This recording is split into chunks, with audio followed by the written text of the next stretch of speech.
Da. Astăzi vreau să fac un videoclip să vă zic de ce eu nu am mai prea postat în ultimul timp la fel de mult, pentru că, deci, efectiv, câteodată intru, bă, zic, hai să văd ce să mai filmez și dau pe Play Store să caut ceva pentru a filma, pentru că pe asta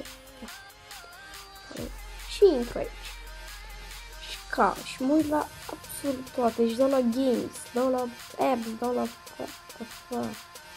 nu știu ce să zic, nu am idee, nu am nicio idee. Las joc așa ceva. Deci, nu știu, chiar nu am idee ce să joc. Like, știu, nu știu ce joc din astea mai mici sau ceva. I don't fucking know. Nu știu, probabil o să găsesc eu ceva. Oh. Yeah, pa.